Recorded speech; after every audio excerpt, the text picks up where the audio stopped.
We started making sure, one, that all of the schools in our portfolio knew what our core values were. So we made that very clear. Any letter that we sent out, we made sure at some point in the opening to talk about our core values.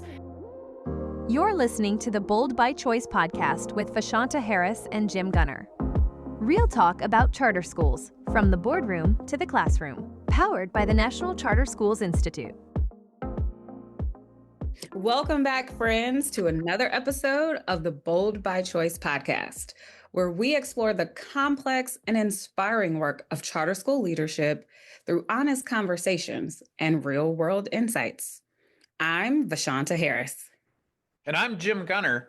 Whether you're a first-time listener or a longtime friend of the show, we're glad you're here. Today's episode is about a delicate balance, oversight in charter schools.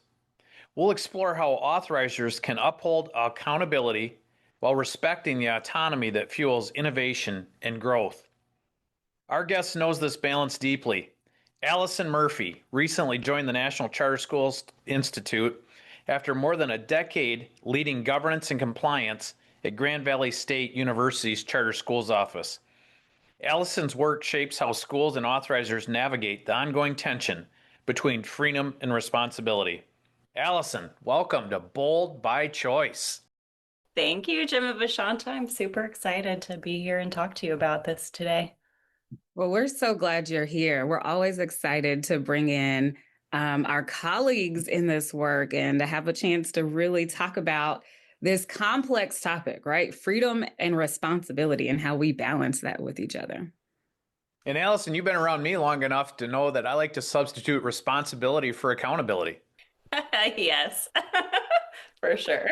And I think you worked at a place that tried to get rid of the word compliance. You know what? We shifted it to oversight and accountability. Yeah. Yep. Great shift. Glad we did it. Yeah. When I'm talking sometimes about these concepts, like those of us in chartering talk about, I love making analogies, right?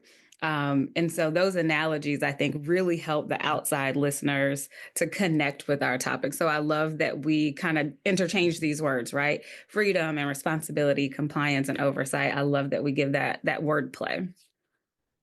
Well, that's the authorizer's paradox, Vashanta. How do you regulate freedom? That's right. That's the challenge. When they figure it out, I guess they'll call us and let us know. We'll have them on the show, right, Jim? Well, I don't know. I think we've got the answer. We're bold by choice. So let's go. Let's have some fun with Alyson. Alyson, you love Wicked. I do. You're in love with Indiana, both the Pacers and the Fever. Yes, that's right. Go So back. how does basketball relate to charter schools? Well, you gotta play to win, right? I don't know. That was a good one.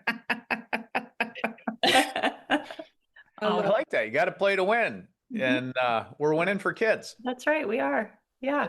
Well, Alyson, Jim and I are very privileged to have had a chance to get to know you over time, but would love for our listeners to get a sense of the greatness of our superstar friend here, Alyson Murphy.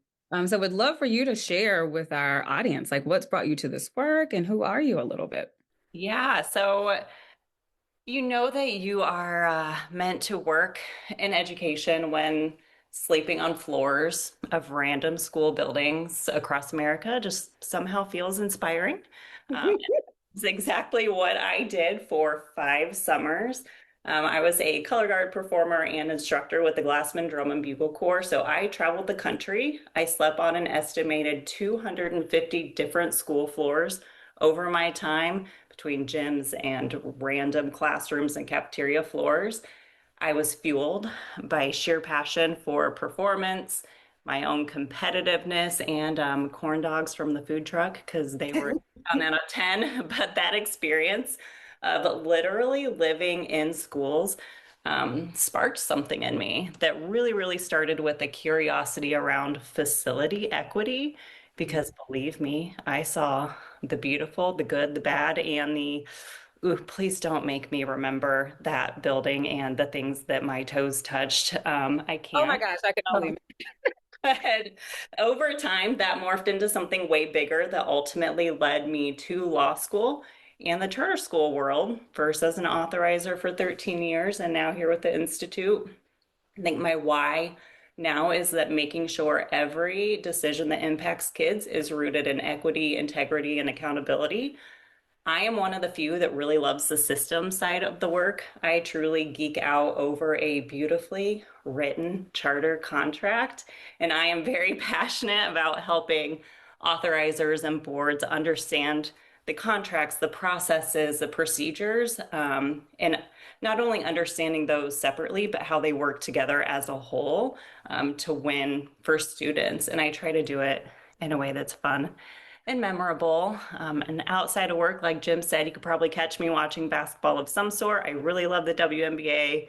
I never miss a Fever game. I'm a big bookworm. I read a new book every week, probably a thriller or a romance or something murdery. Shout out if the book has all three involved. That is really great. And also, Wicked really does have a chokehold on my life. So I'm often like humming tunes from Wicked because I cannot actually sing anything, period. So I stick to humming. Yeah, and so I am, as I would say, wickedly excited to be here with you and today to talk all things charter and accountability. All right, that is so awesome. I'm going to start us off by sharing a story. So remember when I was talking before, like I love these analogies. And I was thinking about today's topic and I went back to my own childhood. So just like kind of go with me here. For all intents and purposes, I was like, quote unquote, a good kid, right? Like I made good grades always, was always on the honor roll, never had issues with authority, whether at school or at church or at home. So I was like, doing what my parents expected me to do. And in South Carolina at that time, if you were in like sports or after school programs, you could get your permit at 15. So I started driving my freshman year in high school. I was permitted to drive by myself like sophomore year. So I've been taking myself to school and to work and doing all of my responsibilities on my own, right, for a very long time. And my parents gave me a lot of freedom because they didn't really have to worry about me getting all of my responsibilities done. Like they didn't have to check on me.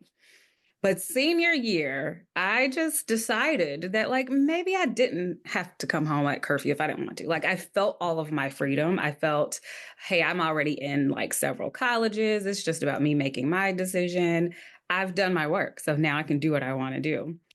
Well, my parents thought otherwise. And so after missing curfew like 3 times, my mom was like, okay, those car keys come back to me now. Like, let's have a conversation. And so, like, that accountability piece started coming back into play, even though I thought, I'd gotten really big into my freedom. And so, my whole thing was I was allowed a whole lot of autonomy as long as I was checking all the boxes. But the minute I started missing the boxes, that was like reined in. So that's my like real life connection to how you balance between like the freedoms that you're afforded and then like how you're held accountable by those who have that authority with you. So Alyson, that was one of my first questions with you when we were preparing for this meeting. Like, how do you think about that autonomy and accountability in context? Yeah, so it's really hard for me to talk about autonomy and accountability without also talking about support, just because that is the authorizing world that I grew up in, or grew up, that's kind of a weird way to say it, but it's true. Also, I was there for 13 years.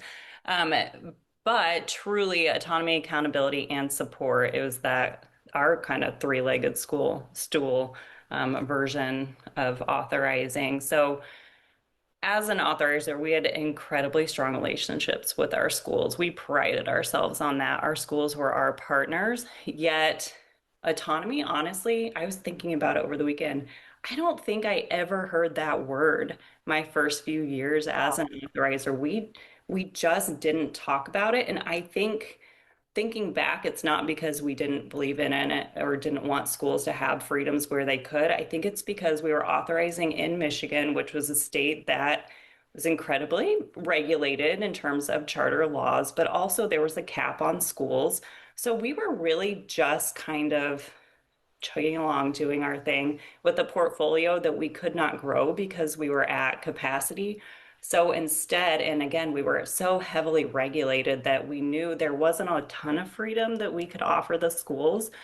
So instead, we kind of decided to support schools in any way that we could, whether that was, offering different professional developments or maybe, hooking schools up with different resources that they could use for some type of, I don't know, program that they were looking at. We also did a lot of events where we would bring schools together so that they could talk to each other and problem solve in that way with their colleagues.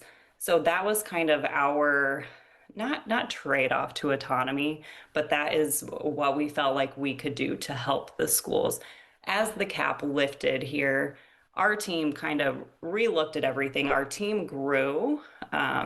So we had a school support team that grew that still continued working on those professional development pieces, hooking up schools with different resources. We had school consultants who were one-on-one. They each had a portfolio of schools where they would attend every single board meeting to make sure that that communication was completely ongoing always, and that the school boards and the schools really developed those relationships and they knew that they had someone they could call and trust.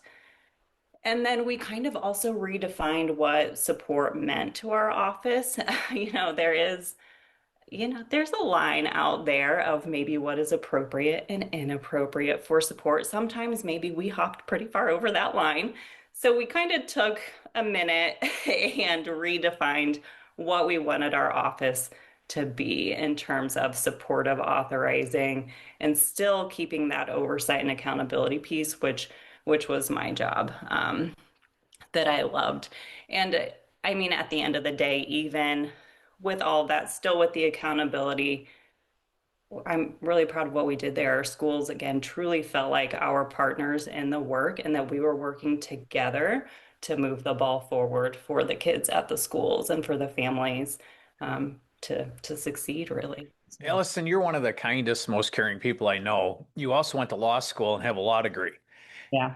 How often in this work did you feel like you were going into lawyer mode versus support mode?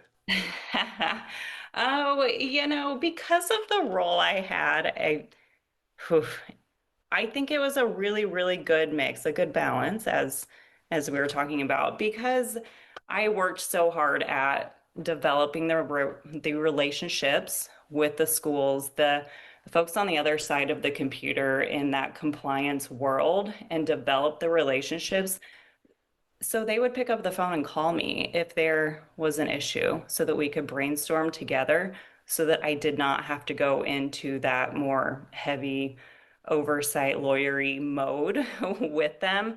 I would, I think actually that was a little more rare. I think the support side came out far more in my role than the, lay down the hammer side. Now, you're also working with a group of 50 plus higher ed institutions around the country that authorize schools. Can you tell us a little bit about that group?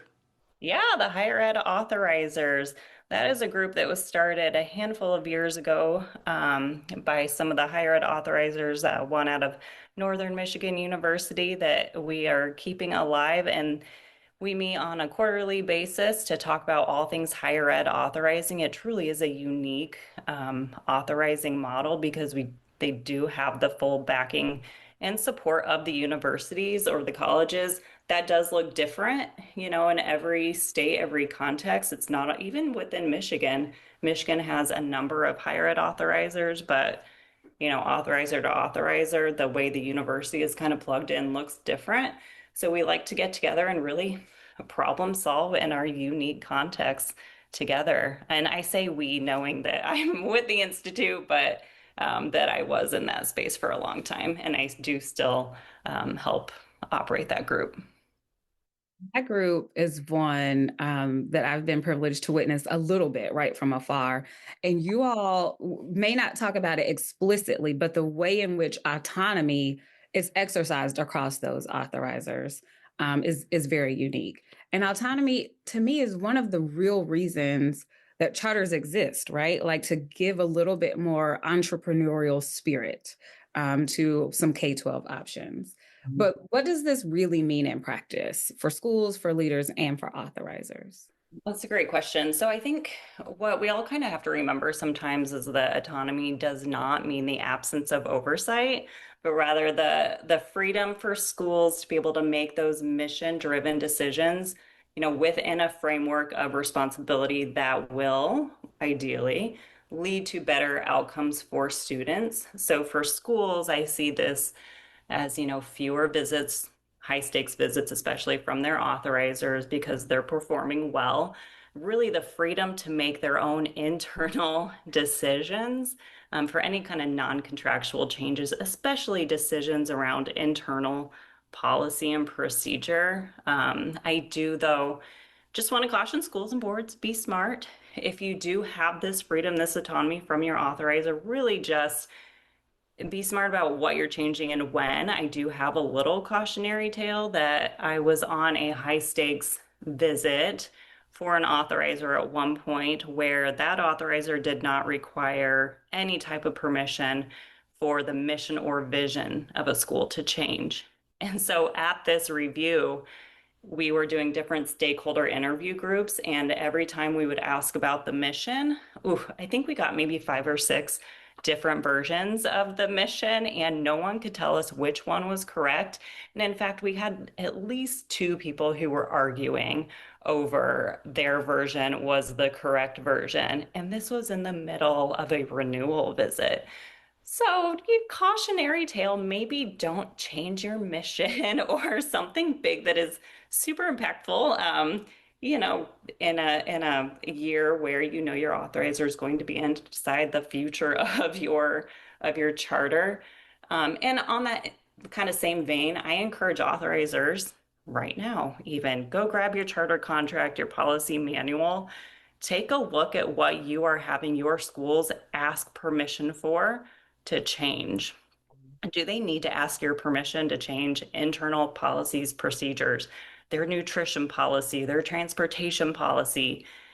Just think about for a minute if that is really, really necessary, if that is going to truly impact student outcomes. And if not, consider changing it. They don't need to ask you permission. Give them that little bit of autonomy so that they can control decisions at their own school level. And you know what, if you do still want that permission, barrier there, okay, but maybe make the process a little bit easier for the schools to get that permission. Alyson, I want to push on that for a minute. I often ask autonomy from what and from who? And so the authorizers get blamed for a lot of the regulation, but I would contend many times they're the messenger, that it's typically the state Department of Ed, the state legislature that creates all these rules and regulations, laws, and that the authorizer just has to implement them by duty. Yeah. Can you talk a little bit about that dynamic? Yeah, I think that's very much the case. A lot of times, there are states who allow you, when you're granted a charter school contract, the authorizer also has the power to grant you waivers from certain rules and regulations, local and statewide, which is super awesome. And I wish more states did offer that.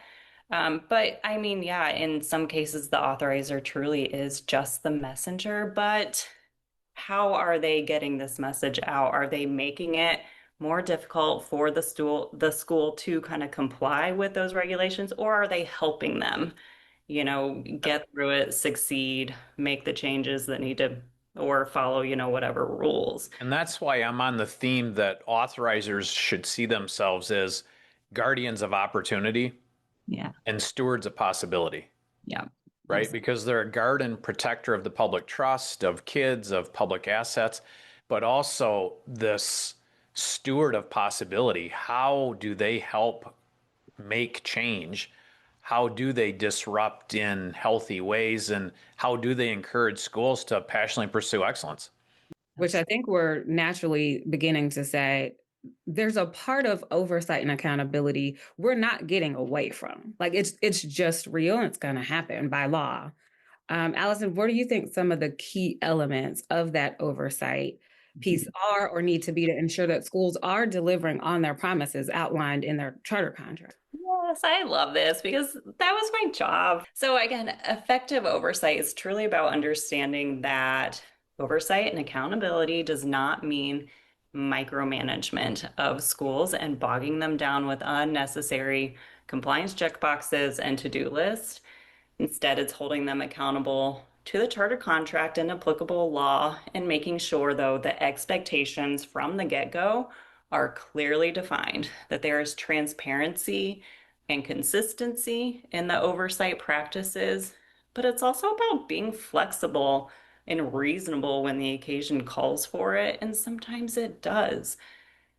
I think as an authorizer too, that piece, it's super important that an authorizer can come in and make a hard decision when needed, because that really does take courage to make those tough calls, especially if that tough call is school closure, which we know is traumatic for all parties involved. No matter what, though, at the end of the day, the authorizer's job is to make sure schools are operating in a way worthy of public trust, that they are delivering on what they promise to do. Because again, we've talked about this before, but a charter contract is, of course, a legal document enforceable by the backing of the law, but it is a promise.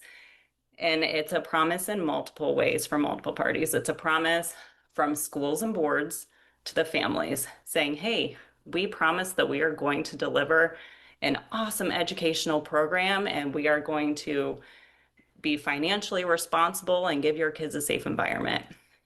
It's a promise from the schools and the boards to the authorizer saying, hey, we promise that we are going to meet your performance expectations academically, financially, and operationally.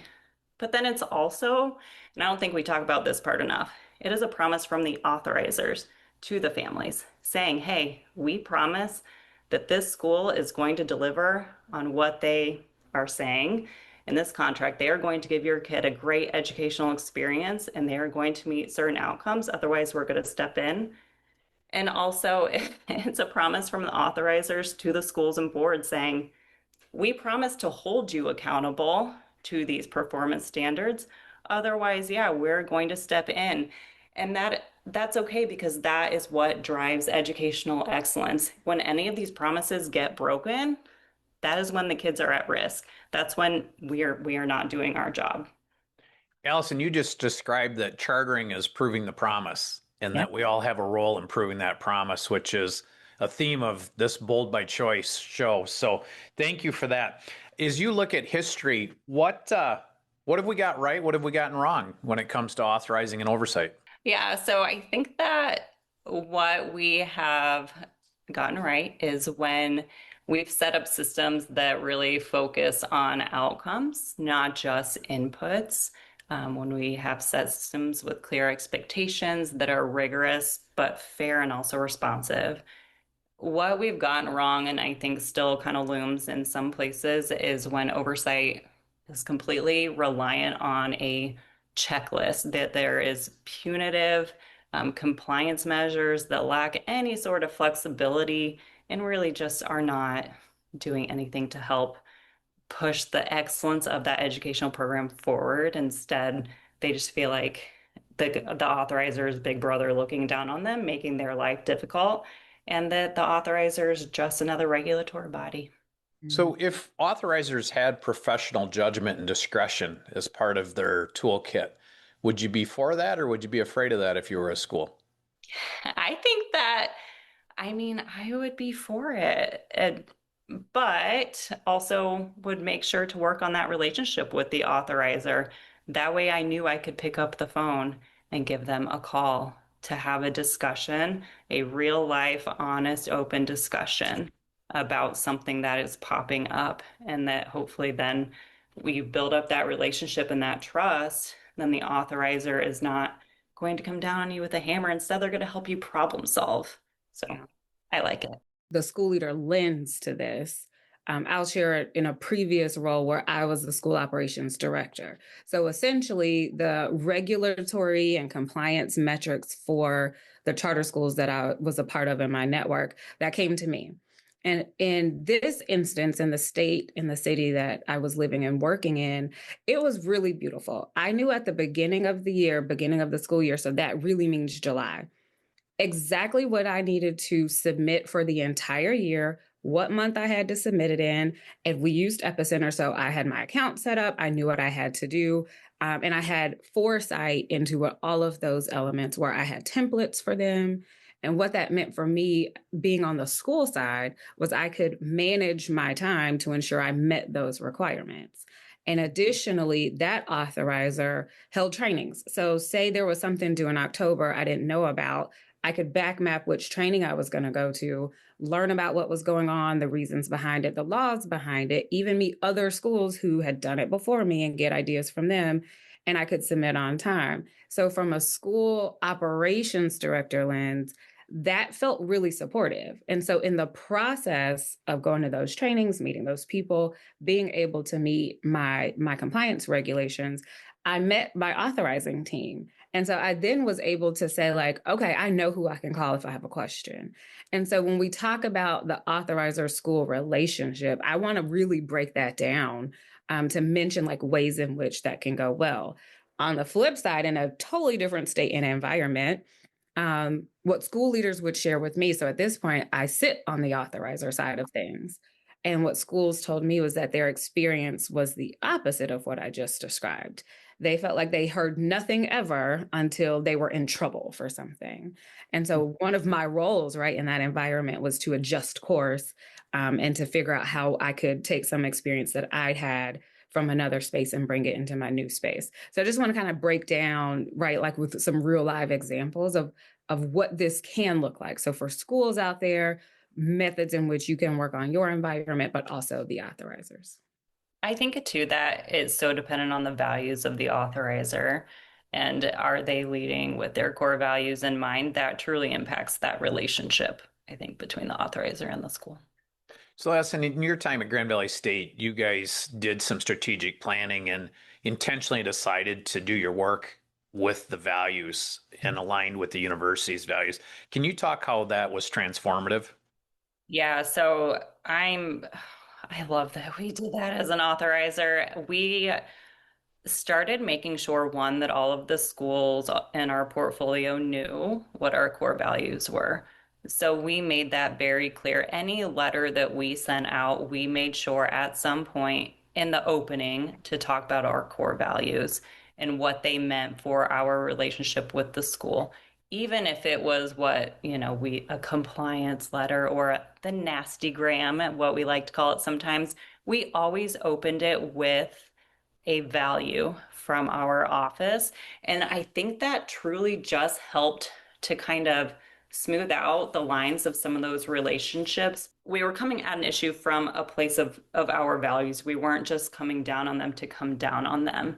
We wanted to make sure that we were living up to our values and we wanted them to also live up to the values as a school in our portfolio.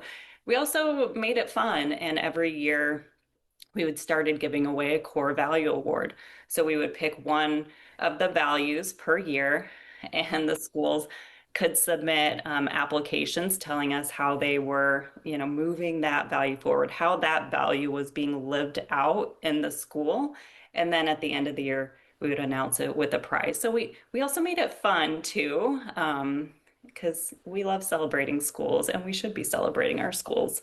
So why not wrap in our values to it? That's a phenomenal story.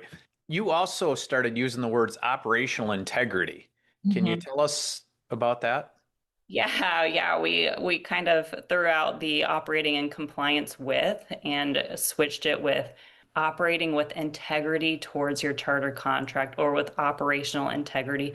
We know that it is hard to strictly follow every law every time because when we say all applicable law in the charter world, we kind of chuckle on the back end because nobody like who can actually say what all applicable law means? Can you show me every single statute that you as a school have to follow? It's like a 3-inch book.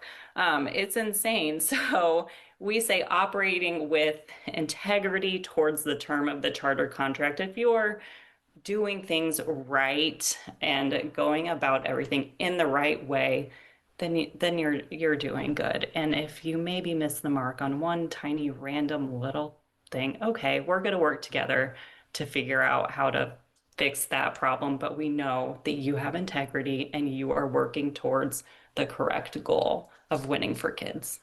So, Alyson, you love processes and systems, and there's this platform called Epicenter, right? But can this process of compliance reporting, following the terms and conditions of your charter contract, can that get into a rhythm where it's not a surprise and it's just like it's got an annual flow to it? Yeah, I think that's one of the great examples Vashanta mentioned a couple minutes ago.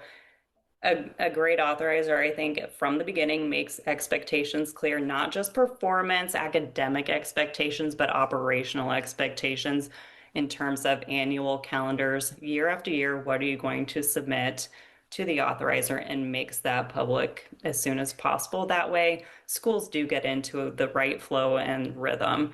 And really, I mean, come on, things don't change that much year to year. So it really becomes um, pretty standard from year to year. So Yeah. you're now doing this work with authorizers across the country, large, small, district, higher ed, you see it all.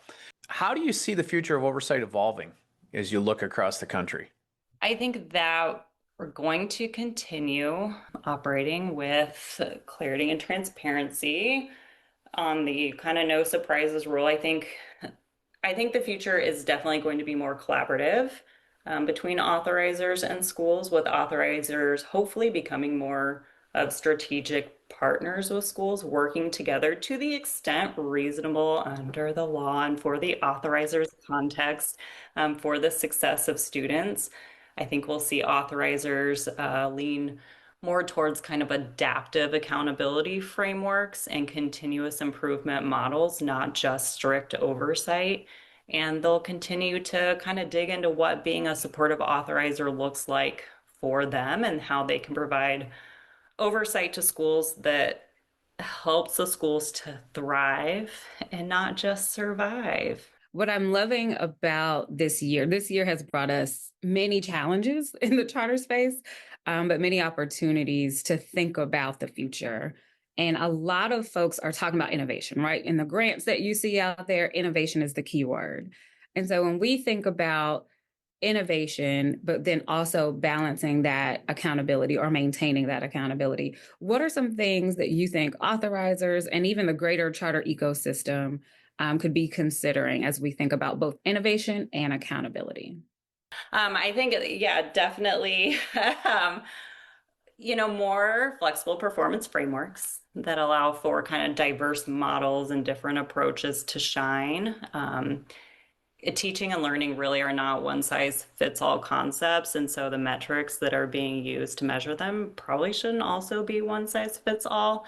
I also say this though with caution, knowing as an authorizer how hard that is to implement well and to track well. But if an authorizer has the capacity to do it, then that's definitely something to consider. And also, even creating spaces for maybe some pilot programs of innovative models that can operate in a more relaxed accountability space. And I say that, and on the inside, I'm kind of going, ooh, because that also is something that makes me nervous. And I think that if you're going to go in that direction and approve that, then that new kind of innovative approach needs to be grounded in actual student and community need and not just new for the sake of being new. To me, that's too high of a risk to gamble with a student's education like that, just to be new for the sake of new. But if there's a valid reason and need for it, then okay, I can get behind it. So those are a couple of, I think, approaches authorizers could consider. So as we get ready to wrap up here, Alyson, from your experience, how do authorizers truly strike the right balance? How do you know when a school is exercising the autonomy they've been given responsibly? Yeah, I think it's, man, it's really when those relationships between the authorizer and the school are kind of built and solid. It's when authorizers have contact with schools outside of just a high stakes decision, when you can pick up the phone both ways, authorizer to school and school to authorizer, and work together to either problem solve or to innovate together, come up with something new and great for kids, but that also the school knows that the authorizer will still come and step in if they are maybe not quite performing up to expectation.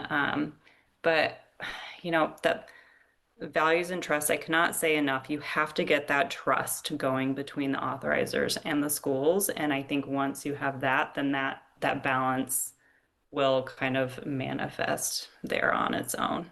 But trust is everything. Alyson, I want people to hear a story from you. And the story is about other regulatory agencies cracking down on a charter that Mhm. you were the authorizer of, and you coming to their defense and helping work through that. Can you talk about a example? Think zoning ordinances, think issues with the State Department of Ed, with an intermediate school district. I mean, we had multiple times where um, there was an issue, especially, oh man, reporting that has to go to the state that is pretty important, where schools miss deadlines. And the state, the Department of Ed, was ready to crack down and withhold some of their funding. But luckily, I mean, I worked really hard to develop a great, solid relationship with the Department of Education too. I was able to pick up the phone and make a call and say, hey, give me 1 hour to see if I can get this data into you from the school. Let me make some phone calls. And luckily, again, because of that relationship building, that trust that we had built on that end between the state and our office, they said, okay, you have 1 hour. And I was able to call the school again because I took the time to build up that relationship with that school, we'll call it the compliance person. I was able to pick up the phone and they knew I was serious if I was calling and say, hey, you are about to have your funding withheld. You need to get it together, get it in. What can I do to help? Because at that point, like I was, if I needed to go onto some site and find some piece of data, I was going to do it because I knew that having any funding withheld from the school was going to be bad news and that could not happen. That would have a dramatic impact on students. So absolutely not going to happen on my watch. So we worked together. We kind of divvied up a couple of responsibilities, and the data was submitted. And the school had all of their funding released to them. And oof, yeah, so that's one example. I think that happened probably a couple of times, but it's all about those relationships. Um, you It's were true. I think it can happen on the flip too, on the preventive side. So a lot of conversation in the charter environment is around charter school startup. And in my experience, operationally, getting that facility going and all of the different pieces. And so we're talking about permitting, we're talking about Department of Transportation giving their go ahead. What was powerful in the environment I was supporting is that I worked really hard, just like you did, to build those relationships. So as the authorizer, I could get ahead of what our new schools were going to be facing. And I could actually bridge the gap oftentimes. There were times I literally showed up at sites to help, right? Like be the mediary between Department of Transportation, our state department, the permitting office, and the school, because let's be clear, year zero is a lot for schools, right? There's so much that's going on. So if you as the authorizer can take on some of that preventive relationship with other state entities, because guess what? We're going to do it as an authorizer time and again. So it helps each of your individual new schools so that you can help usher them through processes like that. So for those of you listening, there's the preventive ways to keep those relationships going for your portfolio of schools. And also the ways in which those relationships can shore up in the event there is an emergency event, right? Or something a little bit more time bound happens. Absolutely. And after 13 years as an authorizer, that is what I am the most proud of, the relationships that I built with our schools, I lovingly call them my compliance friends who were on the other side working for the schools and the operators. their job is tough. They have to make sure that they are maintaining operational excellence for their schools. That is hard. That is a lot of documents and processing. And I am just shout out to them. First of all, you guys are amazing.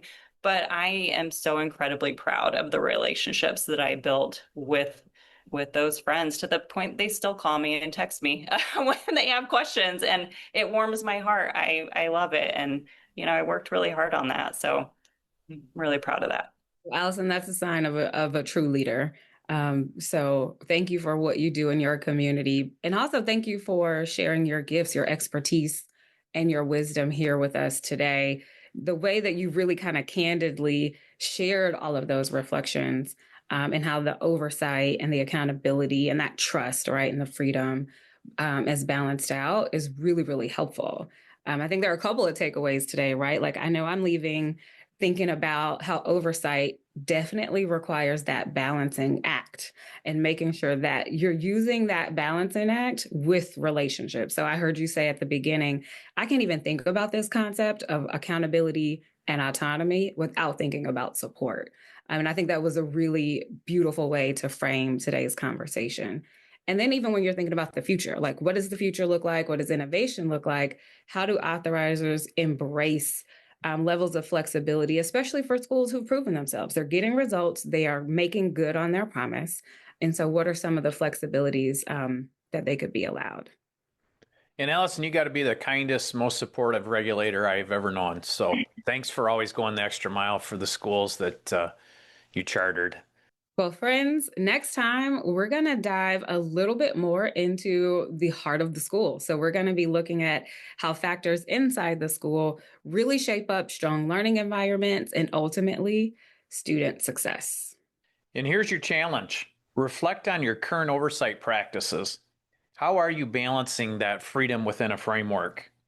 And share this episode with a colleague who's navigating these tensions. And as always, we want you to join the Charter Network so you can connect with your peers from around the country and those that are committed to being bold by choice.